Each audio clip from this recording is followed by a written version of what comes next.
പശ്ചിമ ബംഗാളിലെ ബാരാസത്തിലുള്ള ഓക്സലിയം സെലേഷ്യൻ സിസ്റ്റേഴ്സിനെ മഠത്തിലേക്ക് അതിക്രമിച്ചു കയറിയ 60ഓളം വരുന്ന ആൾക്കൂട്ടം കന്യാസ്ത്രീകൾക്ക് നേരെ വധഭീഷണി മുഴക്കിയതായി പരാതി. ഇവിടെ നിർമ്മാണത്തിലിരിക്കുന്ന മെമ്മോറിയൽ ചാപ്പലും സെമിത്തേരിയും ഉടനടി പൊളിച്ചു നീക്കിയില്ലെങ്കിൽ ആക്രമിക്കുമെന്നാണ് സംഘത്തിന്റെ ഭീഷണി. ജൂലൈ 12-നായിരുന്നു സംഭവം. തങ്ങളുടെ സന്യാസിനി സമൂഹത്തിലെ അംഗങ്ങൾക്ക് വേണ്ടി നിർമ്മിക്കുന്ന സെമിത്തേരിക്ക് ആവശ്യമായ എല്ലാ സർക്കാർ അനുമതികളും മുൻപ് തന്നെ ലഭിച്ചിരുന്നതാണെന്ന് FMA സെലേഷ്യൻ സിസ്റ്റേഴ്സും ഓൾ ഇന്ത്യ കാത്തലിക് യൂണിയനും വ്യക്തമാക്കി. എന്നാൽ സംസ്ഥാനത്ത് ഭരണം മാറിയതിനു പിന്നാലെ ഈ പദ്ധതിക്കെതിരെ ചിലർ പ്രതിഷേധവുമായി രംഗത്തിറങ്ങുകയായിരുന്നു. കന്യാസ്ത്രീ മഠത്തിന് നേരെ നടന്നത് ആസൂത്രിതമായ ആൾക്കൂട്ട ആക്രമണമാണെന്ന് ഓൾ ഇന്ത്യ കാത്തലിക് യൂണിയൻ പുറത്തിറക്കിയ പ്രസ്താവനയിൽ വ്യക്തമാക്കി.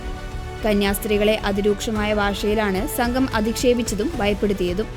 നിങ്ങളുടെ ഭരണം അവസാനിച്ചു, ഇനി ഞങ്ങളുടെ ഭരണമാണ് നടക്കാൻ പോകുന്നതെന്ന് അക്രമികൾ കന്യാസ്ത്രീകളോട് വിളിച്ചു പറഞ്ഞു. നിയമപരമായ പ്രക്രിയകളെ ഭീഷണിയിലൂടെ അട്ടിമറിക്കാനുള്ള ശ്രമമാണ് ഇവിടെ നടക്കുന്നതെന്നും AICU ചൂണ്ടിക്കാട്ടി. പശ്ചിമ ബംഗാളിന്റെ വിവിധ ഭാഗങ്ങളിൽ ക്രൈസ്തവ സ്ഥാപനങ്ങളെ ലക്ഷ്യമിട്ട് നടക്കുന്ന വലിയ തോതിലുള്ള പീഡനങ്ങളുടെയും വേട്ടയാടലുകളുടെയും ഭാഗമായാണ് ഈ സംഭവത്തെയും കാണേണ്ടതെന്നും സംഘടന ആരോപിച്ചു.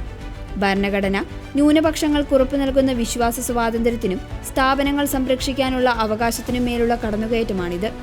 കന്യാസ്ത്രീകൾക്കും അവരുടെ സ്ഥാപനങ്ങൾക്കും അടിയന്തരമായി സുരക്ഷ ഉറപ്പാക്കണമെന്ന് കാണിച്ച് കത്തോലിക്ക സംഘടനകൾ പശ്ചിമ ബംഗാൾ സർക്കാരിനെ സമീപിച്ചിട്ടുണ്ട്. നിയമപരമായി അനുമതിയുള്ള സെമിത്തേരിയുടെ നിർമ്മാണം പൂർത്തിയാക്കാൻ അനുവദിക്കണമെന്നും കന്യാസ്ത്രീകളെ ഭീഷണിപ്പെടുത്തിയവർക്കെതിരെ ശക്തമായ നിയമ നടപടി സ്വീകരിക്കണമെന്നും അവർ ആവശ്യപ്പെട്ടു. ആരാധന നടത്താനുള്ള അവകാശവും ആരാധനാലയങ്ങൾ പരിപാലിക്കാനുള്ള അവകാശവും ഭരണഘടന ഉറപ്പു നൽകുന്ന മൗലിക അവകാശങ്ങളാണ്.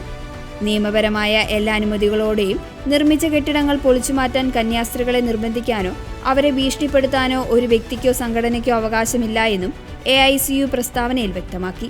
ഈ വിഷയത്തിൽ സംസ്ഥാന സർക്കാർ അടിയന്തരമായി ഇടപെട്ടില്ലെങ്കിൽ ന്യൂനപക്ഷങ്ങൾക്കെതിരെയുള്ള കൂടുതൽ ആക്രമണങ്ങൾക്ക് അത് കാരണമാകുമെന്ന് സംഘടന മുന്നറിയിപ്പ് നൽകി. കന്യാസ്ത്രീകളുടെ സംരക്ഷണത്തിനായി ആവശ്യമെങ്കിൽ നിയമപരമായ മറ്റു വഴികൾ തേടുമെന്നും അവർ അറിയിച്ചു. എന്നാൽ ഈ ആരോപണങ്ങളോട് പശ്ചിമ ബംഗാൾ സർക്കാരോ പ്രാദേശിക പോലീസോ ഇതുവരെ ഔദ്യോഗികമായി പ്രതികരിച്ചിട്ടില്ല.